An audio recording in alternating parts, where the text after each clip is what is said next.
The other day, analyst Jim Bianco put out a tweet how all three major financial papers put out essentially the same story, predicting a soft landing for the U.S. economy where inflation comes down on its own and the Fed hikes don't crash the economy.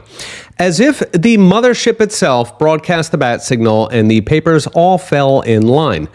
Jim worried that this apparent consensus could mean the soft landing scenario is priced into markets. In other words, that stocks are at a level that only makes sense if we either skip the recession or if it is super light, as opposed to the hard landing recession or the outcome Jim thinks is most likely, the no landing scenario, where inflation reaccelerates and the Fed just keeps going with hikes until it eventually kills the economy. Now, in recent videos, I've argued that we are guaranteed to get a slowdown from the rate hikes, but that lag is typically around 18 months. Interest rates did not even normalize to pre-pandemic levels until roughly a year ago, while rates haven't actually gotten restrictive, say the levels preceding the 2008 crisis or the dot-com crash, until literally last week. So going by history, it is way too early for skipping anything. We've still got somewhere between 8 and 18 months until we know what the hikes have done. Meanwhile, as I've mentioned in recent videos, lockdown leftovers are clouding the weakness as excess savings and supply chain overhangs in cars and housing cancel out the standard recessionary slowdown. Meanwhile, companies are still hoarding employees, stuck in PTSD after the 2021 labor shortages. To give a flavor, the Journal profiled a vending machine company that fired half its staff during the lockdowns, but is now rehiring half the layoffs.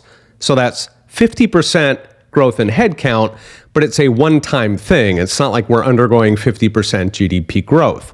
So if rates are not hitting for another 8 to 18 months, while lockdown rebounds are clouding the data, forget the mission accomplished banner, we haven't even seen Act 1, which, by the way, is why I've characterized buying stocks in this market as grabbing dimes in front of a steamroller.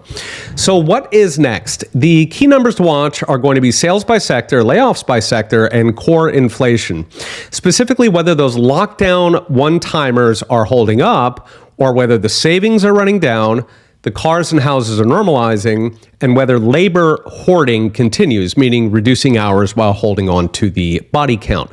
We are getting canaries in some of those coal mines. That same optimistic journal article also noted that over half of small companies are delaying or reducing capital expenditures. That's a standard recession preparation. And almost half are delaying hiring. So companies are getting ready for a storm, even if the mothership is not.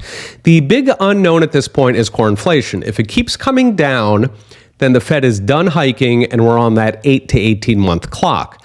On the other hand, if core inflation reaccelerates, that no landing scenario, the Fed keeps hiking and we get a ratchet up in the eventual crash.